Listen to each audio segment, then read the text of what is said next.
Welcome to Season 4, Episode 1 of the Putback. I'm Ian Begley, SNY's NBA insider, and we're here back with another season to kick things off. Pretty newsworthy day for the Knicks. I have two great guests. One of our regulars, CP of the Fanchise, Knicks Fan TV, WFAN, SiriusXM NBA Radio. You all know him, and you all know this next gentleman, Alan Hahn. All over ESPN, particularly on the radio side, ESPN National, ESPN New York, and MSG pre- and post-game shows. So, gentlemen, let's start here. Emmanuel Quickley, no extension. Alan Hahn, your thoughts?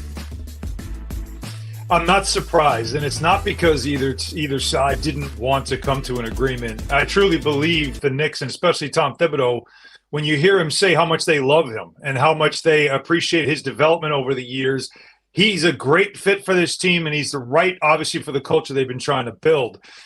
Quickley also loves being in New York, loves everything about playing here, but this is a business. And so when you have Jalen Brunson on the team, you have a ceiling that's in the way of a guy that might think himself a starter in the NBA. You saw his minutes last year when he did start in place of Jalen Brunson when Brunson was injured. Quickley played great, and he was a Sixth Man of the Year runner-up.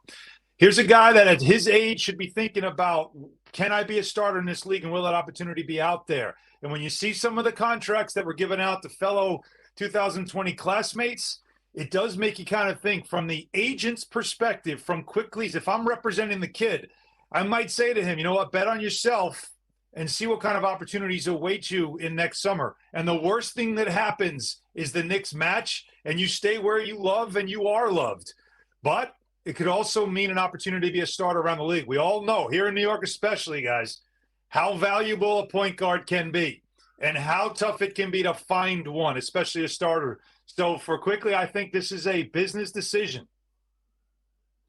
Yeah, I agree with you. I mean, I think all along he was not going to give the Knicks a hometown discount, nor should he. I mean, if you're Quickley, you're coming off a great season, you're going to seek everything that you think you can get. And it's just going to be interesting to see how things play out, CP, because now Quickley, he's not on an extension. So that means there's no poison pill provision in his deal, which of course makes it really tough, would make it really tough to trade him. Now, just a traditional rookie contract last season of his rookie deal, much easier to move him if the Knicks decide to go that route. What did you make of today's news? Yeah, it's tough news on both sides. It seems like both sides intend to let the market dictate what Emmanuel Quickley's value is. But for Quick, it seemed like even a couple of years ago that he's been betting on himself and looking at him in terms of being a starter in this league. If you go back a few years, there were members of his Rock Nation camp that put out some cryptic tweets that spoke negatively about Emmanuel Quickley's playing time and were looking at him as the potential point guard for the Knicks. And so having come just in second place in the Sixth Man of the Year voting, it seems like he wants to continue to bet on himself, as Alan had referred to his fellow draft classmates in Devin Vassell, Jaden McDaniels getting big paydays. So looks like Quickley's camp was intended to take this into the summer. If you look at some of the teams that have ample cap space, you have the San Antonio Spurs. Could they be looking for a future two-way point guard to pair with Victor Wembanyama? I think look at the Utah Jazz. Their point guard situation still a little bit unsettled. So you have some teams there that are going to have some cap space that could make things a little bit tough for the Knicks, which makes things a little bit challenging in terms of now having to compete with other teams for Emmanuel Quickley's services. And for the Knicks, Quickley's situation is a little bit difficult because there's only, I believe there's only a certain level or certain number that they'll be willing to go. He's going to be buried on the bench behind Jalen Brunson. I also thought the Dante DiVincenzo acquisition made a Quickley departure a little bit more digestible for the Knicks. So it could be a possibility that there was a number that they weren't willing to go to and also wanted to remain flexible in case they want to make a trade this season. And Alan, when you look at the salaries in that Knick locker room, they extended Josh Hart around 20 a year. They brought DiVincenzo in, and they also obviously Julius Randle at a number, Jalen Brunson at a number. I mean, do you think Quickley's side kind of looked at what those numbers were and said, hey, we belong in spot X, we're not going to take less than player X? Do you think that enters into the negotiations at all? Let's also keep in mind, too, that Josh Hart took less than I think maybe he thought his market value was, and especially played ball by picking up his option, too, to give them some flexibility. Right. So you had some guys that were willing to do stuff like that. Let's also not forget that Jalen Brunson proved last season that his contract, which some people thought when it was signed, oh, they paid way too much money for Jalen Brunson. Now it's a steal. I mean, that contract looks like a bargain. Again, starting point guards at an all-star caliber level are not going for what Brunson is making. So that's the other part of it that you have to see from the Knicks' perspective. But I think if you're, again, this all goes back to the business side of it, guys. And then I've been trying to say this for a while now. It is not a matter of not wanting to play here. It's not a matter that they don't want him. But it is a matter of, well, we've got a starting point guard. And we know already that he's on the cheap. And they're going to have to fix that in a couple of years. I mean, he's in his second year of a 4-year deal. So they'll have to address that soon. And so that's what he is here when they look at quickly, right? And it has to be the way you approach it if you're the Knicks. But you have to, for him, look at your classmates, see what they're making. And hey, bring up Vassell's number, 27 a year. And that to me is like, if I'm his agent, if I'm them, that's how I'm looking at it. I'm like, wait, if he's making that, then why can't a team like Orlando come in and offer him something like that? There's a lot of teams in the league that are still fairly young that are looking for point guards. So I'd keep my eye on that stuff. And look, we all know this stuff. We've been covering the league a long time, right? Ian, you know this from talking to teams and talking to agents. You kind of have a feel for what teams might be in the market for you and might be interested in you and what they'd be willing to pay. That stuff is not tampering. That's called just doing your due diligence. So when you make decisions like this, it's based on having an understanding or a belief that there will be an opportunity out there for you. Now, once again, it doesn't mean the Knicks let them walk. They could say, you know what, we love him enough. That's a decent enough number. We're getting Brunson on the cheap. We're doing it. They could do that. So you never know. But it's a bet on himself kind of season for Quick. It's a bit of a gamble for him, yes. But it's a good gamble based on what you saw last year. And what you'll get for the Knicks is a motivated backup point guard who can play starters minutes when needed and can be one of the best reserves in the NBA once again. One other factor there, I want to ask both of you guys about this. Emmanuel Quickley, to me, spending time just asking him questions in the locker room, hanging around him for a little bit, he strikes me as a very, very mature player for his age. I can't see this situation impacting him much on the court, but I think it's only human nature, to be a little concerned about your contract status and maybe that impacts your play. Do you see that dynamic? Are you concerned at all about that dynamic? CP first and then Alan. I'm curious to hear your thoughts. Yeah, you certainly hope it doesn't impact him going into the season. Will he feel like he's under more pressure to perform at and repeat the excellent standout performance that he did last year, finishing second and sixth man of the year voting? You hope not, but knowing Quickly, knowing his background, he comes from a solid family, a very strong family. And as you said, he has that maturity where you just hope that it doesn't impact him as the season progresses.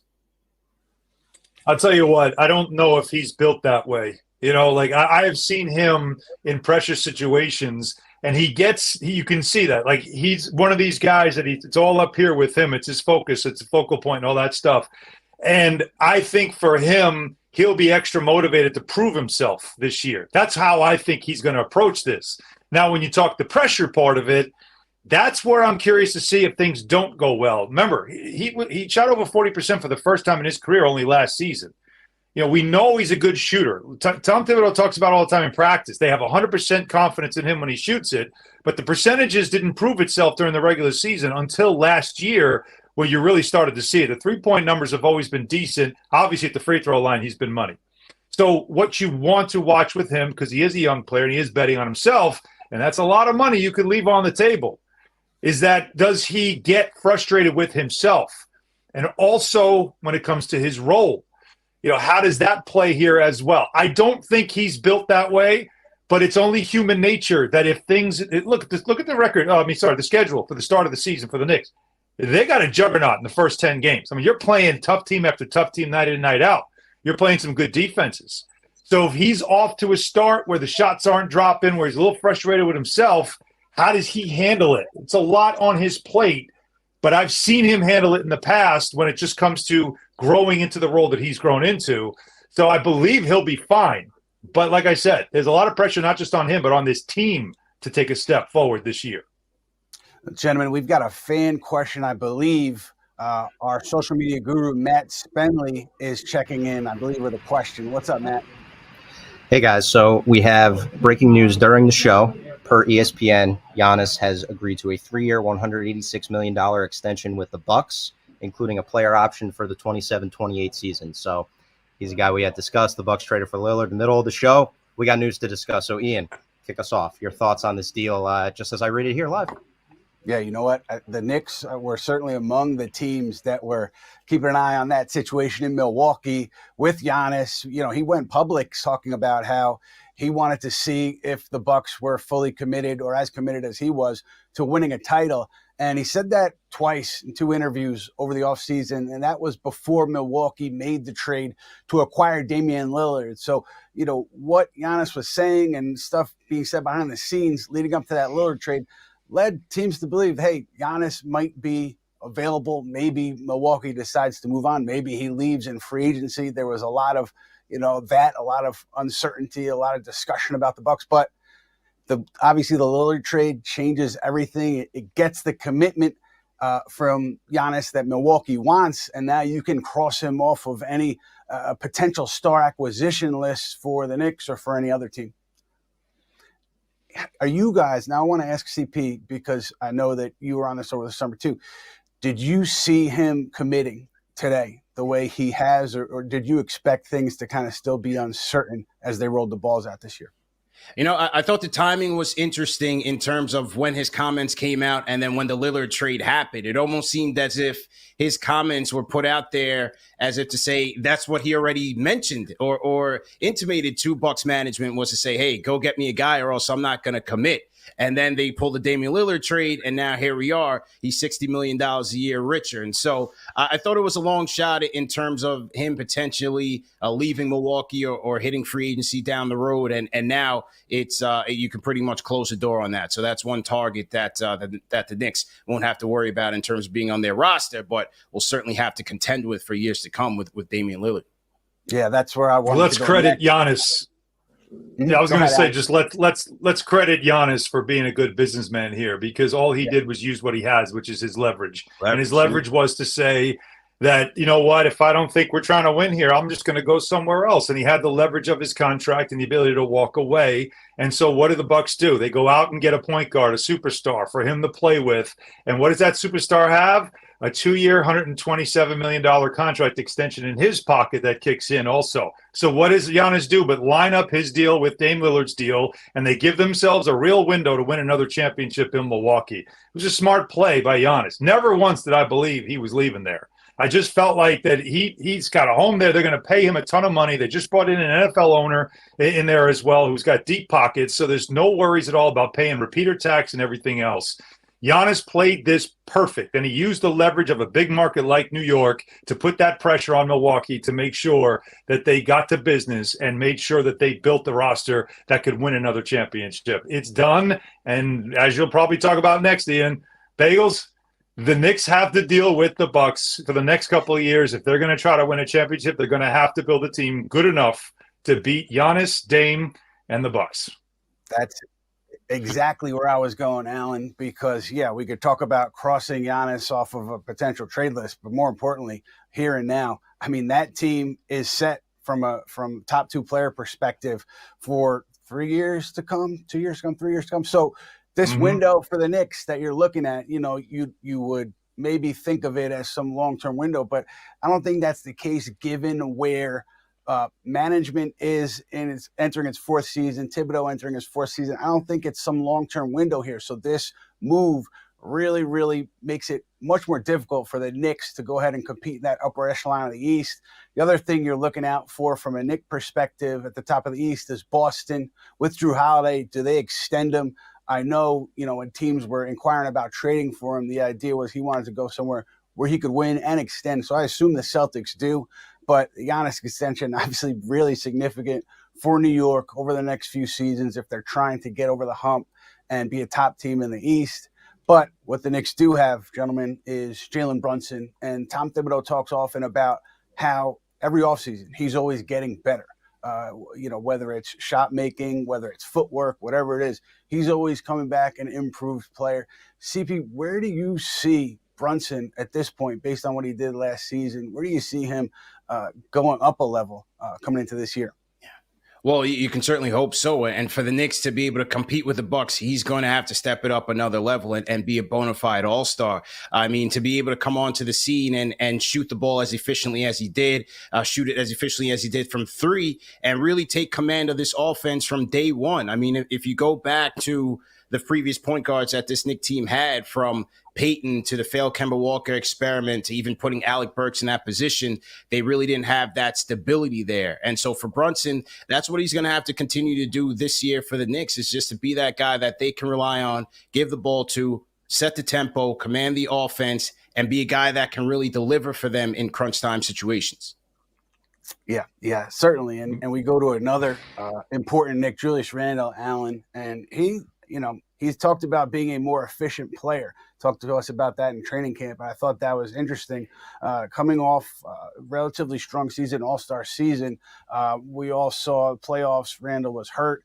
I thought there was some possessions where he wasn't giving you 100% on defense, even with the injured ankle. But I thought he played much better in this last postseason than his first one. Now, obviously, he's going to need to have a big season for the Knicks to go where they want to go. Alan, stats aside, how do you view Randle just in terms of what's most important? What do you see when you see Randle at his best? Before I get into Randle, I just want to thank CP for the PTSD on the point guard situation before Jalen Brunson. I mean, he just starts rattling off names, and I just start going into that really dark place about watching Elfrid Payton not shoot the basketball. I mean, how far back do you want to go here? Because I work with Harry Douglas, Tony's brother, and I'm like, I tell Harry all the time, "What's your brother doing? Is he still playing? We need a point guard." So at least that part was solved. But with Randle, the official. I said this on the broadcast when we were doing the Minnesota preseason game, and I really felt it watching him and just talking to him, just seeing him at this point now. And it's like, we've kind of grown with him, right? And when he first came here, was he a good player? What could he be? Then you started seeing evidence of what he could be. Became an all-NBA player, an all-star. But I don't think anybody really took him that serious. And then, of course, the step-back year and all the issues that happened, the stuff with the fans and everything else, and there grew this animosity, right, and this frustration that what we later learn is that we were all mad at the same thing, right? Like, we were all mad at the same thing, which was him. He was mad at himself too, but he was mad that everybody was seeing it and calling him out for it. Welcome to New York. So it's like this growth process that's happened. And I remind people all the time, let's not take for granted in 3 years he was a two-time All-NBA. That's hard to do. Mm-hmm. That he's an all-star twice as well. That's still hard to do. And look at Knicks history and recent Knicks history. There's not a lot of that in the last 20 years. And then on top of it, it is the production part of it, right? The 2010 and 4, which, you have Jokic, you might have Embiid, you might have Giannis. There's not many guys that are doing what he's doing statistically. I love that he's talking efficiency now, because that tells me it's less about the totals and more about how the production is brought. And it's also the understanding that with a year under his belt playing with a guy like Brunson, is that understanding kind of is already now in place. That's what we like about the continuity of this team. I want to see Randle's game, I don't know if this makes sense, mature. Does that make sense? The idea that there were times that he will always revert back, and then you'll see a couple of bad shots or broken possessions, or where he just overhandles the basketball. And we all know when they come.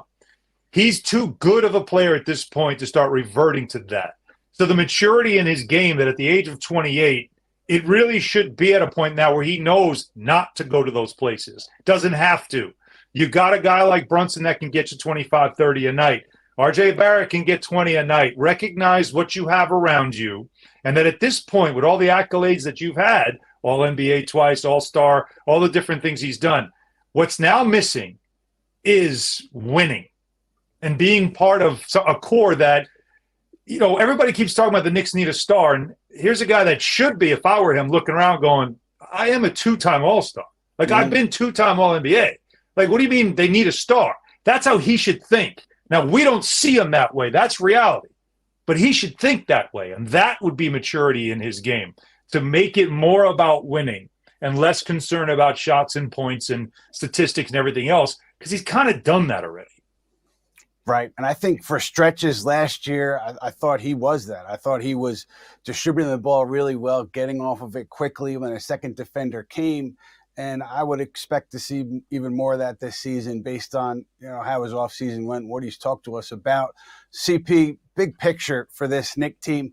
What does success look like for the 23-24 New York Knicks? Yeah, I think it's getting back into the second round and hopefully competing for the Eastern Conference Finals, or if not, being a tough out again in the second round. I think anything short of that would be a little bit disappointing. They are running the same team back, and so you're hoping that with another year of chemistry, another year of stability, another year under Tom Thibodeau's leadership, that this team can continue on their path. So obviously Milwaukee and the Celtics will be the class of the East. I think Philly is going to take a step back once they complete, or if they complete, that James Harden trade. I have to respect what the Cleveland Cavaliers are doing there with their upgrades at the three-point line, and then also with their ability to play defense with that Twin Tower combination of Evan Mobley and Jared Allen. So I think Cleveland will be right up there in the 3-4 mix. But for the Knicks, I think anything less than second round and hopefully the Eastern Conference Finals, I think would be a bit of a disappointment. Alan, do you see it that way?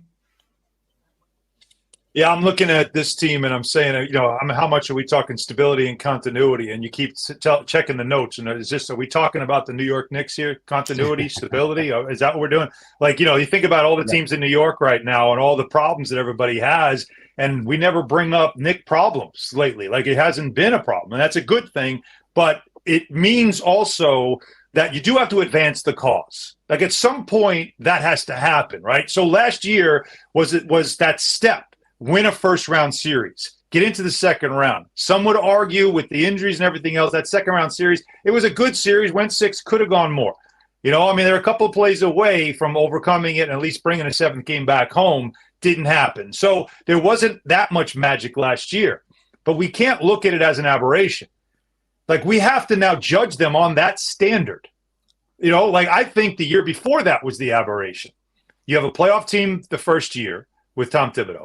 Then you have the step back, the fallback season for myriad reasons, which includes some roster stuff and some other growth problems.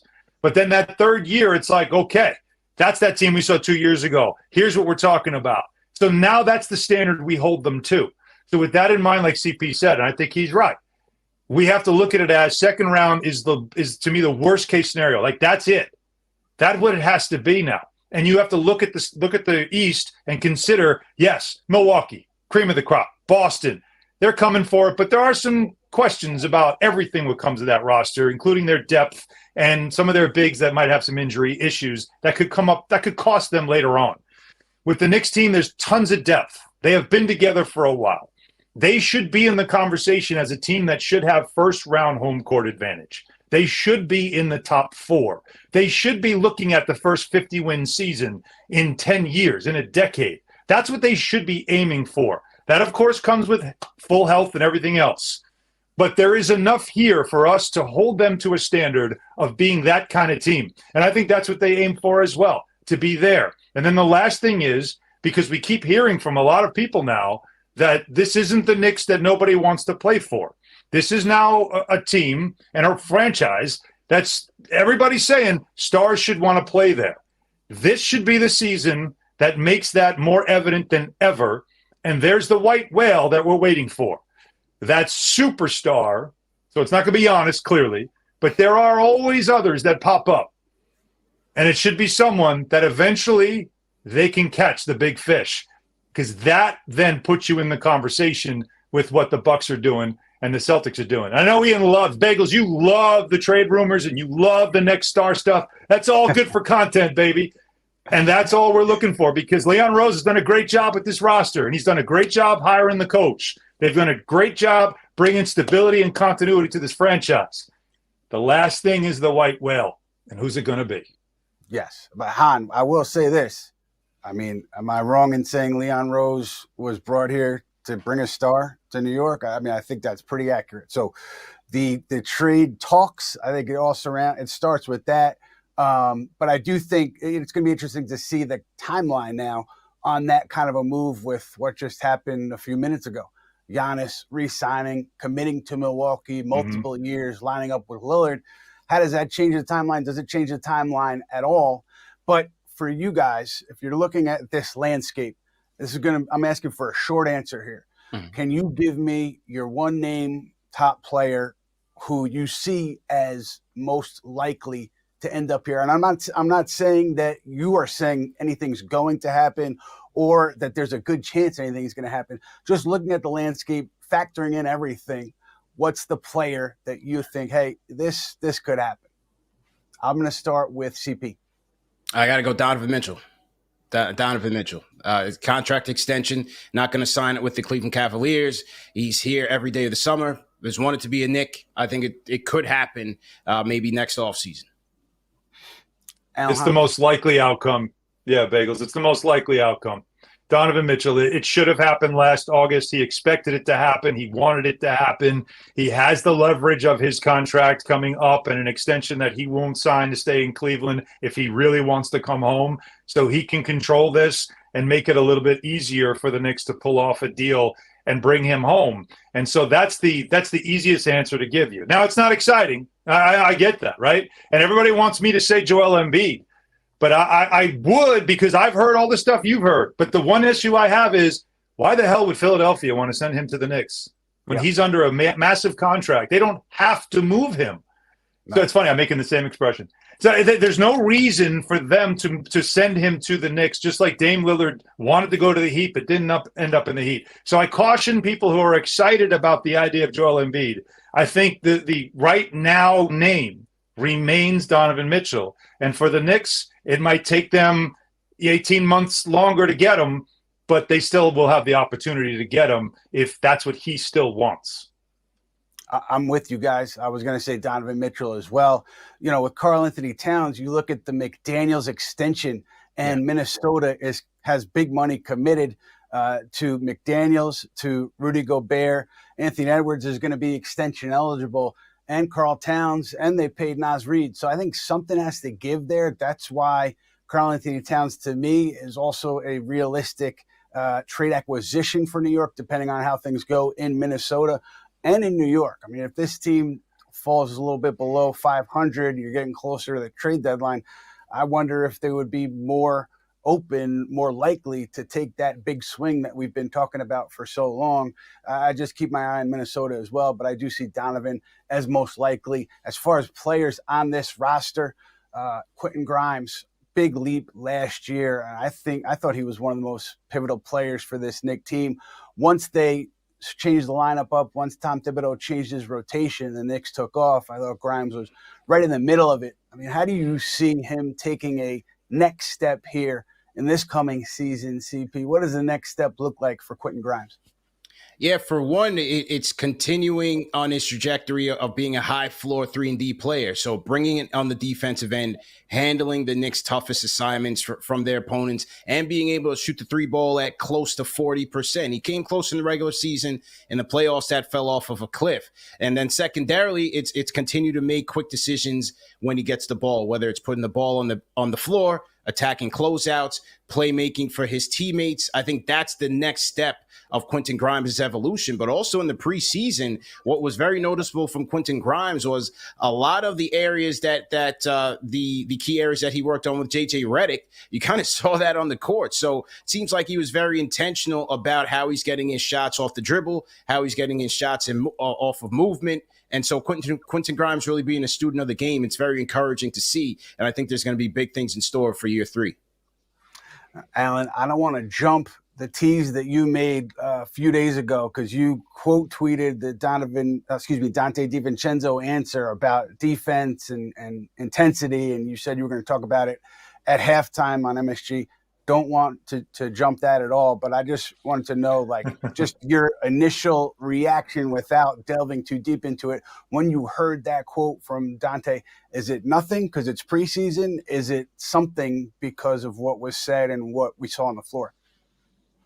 Well, you don't have to worry. We don't have the broadcast. It's ESPN has the broad. I shouldn't say we because I'm both actually. So we have the broadcast on ESPN National. MSG doesn't have the game that night. We only are doing pre and post. So halftime, I meant ask me at halftime when you see me because I'll know by what I saw in the first half of the opener based on what we saw in the preseason. Because I feel like when you hear players talk about that in the preseason, when they talk about defensive commitment, and they talk about preparation. I've covered all different teams. We've covered super young teams with the Knicks. We've covered veteran teams with the Knicks. And one thing is like they all handle the preseason differently. You're going to have a young team go 4-0. We all think, this is going to be a great team. And then the regular season starts and you realize, oh, yeah, nobody was taking that seriously. And then you can have a veteran team that, doesn't always look great. And you realize that, yeah, they really weren't paying attention to the scouting report. They were worried about their own stuff. They weren't really preparing for their opponent as much as you do during the regular season. And it looks different because they ramp it up a notch now that the lights are on as bright as possible. That's what I want to see in the first half. If we will see the team that we saw last year, which was prepared for every game, well coached, well prepared, worked their tails off, bench came in flying around, difference makers all up and down the roster. That's what you want to see because what we saw in the preseason was good first quarters. And then after that, kind of tailed off a little bit. So DiVincenzo's quote, Bagels, kind of like gave me that vibe of he's kind of letting us know like, yeah, we really weren't as locked in as we will be when it matters most. So we'll see. So like I said, I'll see you at halftime. I'll let you know what I see. Look forward to seeing you in person at halftime. And RJ Barrett, some big summer for Team Canada, coming back here. His extension, speaking of extensions, kicks in this season. And what do you see from him as progress going into this year? What are you expecting from him? Well, from a shooting efficiency standpoint, I'm not sure what to expect because I've been looking for the guy who shot 40% from three in his second year, but we just haven't seen it yet. So the hope for me is that he can get to somewhere near league average from three. But we all know that RJ Barrett's strengths is his attack on the basket, being aggressive, getting it to the hole and drawing some contact. And so that's what I want to continue to see from RJ Barrett is just taking better approaches to the rim, finding his teammates on the weak side, making plays when the shot to the hole isn't there and not forcing the issue. Tom Thibodeau referred to that several times last year. When RJ Barrett plays well, he's attacking the basket. He's not fading away. He's making good plays off of his drives, and he's getting to the free throw line. So those are the areas while I sit and wait for the shooting efficiency to catch up, those are the areas that I think RJ Barrett can improve upon and do it immediately, from day one to kind of avoid those slow starts. Alan, you've been watching him daily for all his entire NBA career. And I wonder for you, is this who RJ is? Is what we saw last season with kind of the shooting being up and down, him giving you really good stretches and then some bad stretches? And the defense, to me, was there sometimes, but he made defensive mistakes. Is this who he is, or is there room to grow? I think this is who he is. I mean, the room to grow part is going to be physically as far as his strength, and which will just continue to get better and better because you just can, in the league, the longer you're in the league, just the stronger you get. He's a guy that I think should be getting to the line 8 to 10 times a game. He's proven that he can. And then we got to get over the league average in free throw percentage. I mean, he's leaving tons of money on the free throw line. He did last year shooting under 75%. For him, it should be unacceptable for the amount of times he gets to the free throw line. Is he ever going to shoot 40% from three? I don't think so. No matter how many times you spend the offseason working on your shot, it's just sometimes your shot is your shot. It still doesn't mean he can't have games where he knocks a bunch down because he's in the right rhythm. But our expectations of him evolving shouldn't include becoming a knockdown three-point shooter. He's got to get better from the corner because, as we've learned, he gets a ton of looks from the deep corner in this offense. So that area's got to get better. But when you ask me, what can he be like, is this what he is? I think this is what he is. And we saw it in the World Cup. The World Cup, he had great games, and then he had some of those games where it was 1 for 8. So I just think this is who he is. It's still a good player, a very good player, but he averaged 19 a game last year. He could have averaged over 20 if he could just make some free throws. That's pretty good if you can do that in this league at his young age. Ian, can I just jump in real quick? Absolutely. I just think it's very interesting just in the whole lens of this conversation, right? And we're speaking on the stargazing. And you look at the past champions, it's Jokic with the Nuggets, homegrown. Giannis with the Bucks, homegrown. Stephen Curry, homegrown. And then the Knicks situation is so interesting because they are in a great spot. But for me, the challenge is that they've yet to hit on that homegrown talent that can really take them over the top. I mean, we just talked about RJ in this segment. Is he who he is, or does he have another level to grow? Kevin Knox on the unemployment line, unfortunately. Frank Ntilikina is no longer here. Obi Toppin on his second team, and hopefully he does great things with the Pacers. But if you look at the Knicks in the lottery, they still have not had that success where they could really grow and develop some star talent, an all-star at that level, where then you can just kind of build around that player. So I think it makes their build or their path to a championship very difficult, because now you're hoping that you can compete against the 29 other teams that are going to want Joel Embiid or Donovan Mitchell or Devin Booker when he comes available. This is why, to me, the NBA is the toughest league to build a championship contender. And I'm going to jump in on that too, because you're right what you say, because you think about the past champions. You're absolutely right, CP. It's always got in the core a homegrown player. And the one team that won a championship in the last, I guess what we want to call it, decade that didn't have that homegrown core, that's the Lakers in the bubble, because they went out and they got LeBron, they got Anthony Davis. And that's really how you get it done. So there's either grow it through the lottery, or go out and just attract a couple of stars and put some pieces around them and win it. And so the lottery piece of it that you just mentioned, the names are there. They are what they are.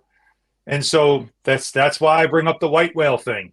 I mean, that's the catch that needs to be made here, so that the Knicks can get into a championship conversation, as they've grown out of at least being in the lottery. They've grown into a playoff contender, a playoff team, a respected team. But to take that next step, that's the hardest one to make, as they always say, is to get to that level. You either got to draft the Jason Tatum and then the Jaylen Brown or the Giannis, or you got to go find your LeBron, your Anthony Davis, the player that you trade for that turns it around. And we'll see when and if they can get that done. I will give the Knicks credit for drafting well outside of the lottery. I mean, you look at Mitchell Robinson, very strong second-round pick. No doubt. You look at Emmanuel Quickley, Quentin Grimes. I mean, they've done well with their draft picks outside of the lottery. Where they are in the team-building process, you guys intimated, they're not going to have a lottery pick if things go the way that they want them to go. So this regime's not going to have the chance to draft high in the lottery. That's why the trade is the most likely route for a roster improvement. And again, it's something we've talked about for several years now with Leon Rose. Just wondering how this Giannis move affects the timeline, impacts their willingness to go ahead and take that big swing, at this trade deadline, or does nothing change because of Giannis? It's going to be interesting to see how that plays out.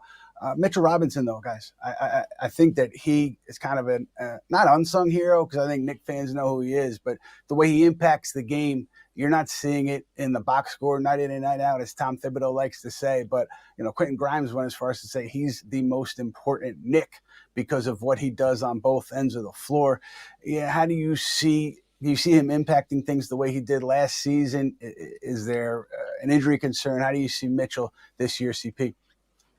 Yeah, I think it's the same as last year, which was an elite offensive rebounder, elite rim protector, a guy that covers up many of the Knicks' weaknesses. And Mitchell Robinson, he's coming into camp. He came into the preseason. He looks to be in tip-top physical condition, seems to be in great spirits as well. And so just to continue to assert himself as a two-way force, and additionally, be more efficient at the free throw line. He's going to have to knock down his free throws. We heard, courtesy of SNY, his press conference today in terms of him putting up 50-plus free throw attempts after practice. So it seems like he's really making a concerted effort to improve there, changing the arc on his shot. And the Knicks are going to need that from him in order for him to stay out there on the court. And so far, I love what I'm seeing from Mitch, and I think he's going to continue to do that during the regular season. Alan, transition here to backup four. Obi Toppin out. Knicks did not sign a traditional backup four. I think Josh Hart is going to get the first crack there. They played Jericho Sims at that position for a significant amount in the preseason, so maybe they go both directions. But I think Hart is the first at bat there at the backup power forward spot. How do you see that playing out, and particularly like worst case scenario for the Knicks, Randall getting hurt and missing, a couple of weeks? I just wonder how do they deal with things when Randall is not in the game? You notice that Taj Gibson was just released by the Wizards today. I'm just saying. like if you want some veteran depth, I'm just saying. Like if you want a guy that can, just in case, right? Exactly right. Like break glass in emergency. Taj Gibson's always there. But that is to me a concern on this roster. While Sims looks like and talk about a player they've developed into something useful. He's very useful, and he is quickly showing you that he can defend on the perimeter. He can switch on the pick and roll, and he can accord himself to that kind of defense and rebound and finish at a high percentage at the rim. But anything more than 5 feet from the basket, he's lost. And that's obviously a problem. So playing the four in today's NBA, when you don't have much of an offensive package and don't have a jump shot worth a damn, I mean, it's something that's going to cost you. So you can use him in spurts, but as you said, if again, God forbid, a guy like Randall who never misses time, if you lose him for an extended amount of time, you're going to have to play really small. And I don't know how long you can sustain something like that in a league that is loaded with length and athleticism. So it is a concern. It's an area to watch, and I'm sure what the Knicks will do throughout the season is just keep an eye on availability of players and see what they can do there. But the answer right now appears to be, as you mentioned, some Josh Hart as the backup four potentially, and then also Jericho Sims against bigger teams playing some four. I don't know if that's the long-term answer, but it's the answer right now. You guys have been fantastic. We're going to do one quick fan question before we get out of here. We're going to go back to Matt Spenley, fan chiming in. What do you have, Matt? Yeah, guys, just want to bring it back to where we started with Quickly. So M. Rivera 4396 is in the YouTube comments asking, can Quickly eventually start next to Brunson? I think we all kind of agree that the starting lineup versus the closing lineup is going to be the most important thing. So let's just bring it right back around to Quickly and kind of how we expect his future to go. So CP, and then right on down the line, where do you think Quickly's future will be, in New York or elsewhere? Yeah, I think you never know. It just all depends on who's out there and what that other team wants. But you have to think with Quickly being an excellent two-way player, he's probably, to me, the Knicks' most valuable young player. How will Quentin Grimes, what will Quentin Grimes' appeal be to other teams around the league? So, if you have a situation where you potentially trade RJ Barrett or trade a Quentin Grimes in a deal, it could slot Quickly into that two guard to play off of Jalen Brunson. So I think you never know. It's certainly possible. Alan, what do you think? I don't love Quickly and Brunson together as a backcourt. I'd rather stagger them, so I always have a ball handler on the floor, more of a traditional point guard, someone that can score at that position. With that floater, I think Quickly really can, and then the three-point shot. And he's also a better-than-average defender. Let's not forget about that as well. I don't think he gets enough credit for it. So I don't think it's a thing that you do at the starting position, but he has shown that he can when there's injuries. That's the one thing that I love about Quickly is his versatility. He can start at the four, at the one, he can start off the ball. Those are things you love to see with a player like him, but I wouldn't do it full time. Now, his future, I still want to believe that whatever happens with free agency, restricted free agency, let's keep in mind you can match anything. I just want to believe that the market is set at a certain number. And we're seeing there's point guards making $50 million in this league. You're not paying Brunson a high rate right now. I think you can go higher on a match contract restricted free agent offer sheet in the summer if he's off a great year and you feel like we got to keep this group together. So I'm not worried about losing him. I don't think it's a major issue, and I think there's a better chance than not he'll be in a Knick uniform next season. Yeah, Alan, just to piggyback off that, I don't know. If I'm making a bet today based on what happened over the offseason, just based on stuff that you were hearing leading into today. If I'm making a bet, my bet would be that Emmanuel Quickley is elsewhere at the start of next season. Maybe that's the pessimist in me, but once you decline the option to extend him, whatever the details of the negotiation were, it just increases the odds that he will not be here next year. So that's where I am with it.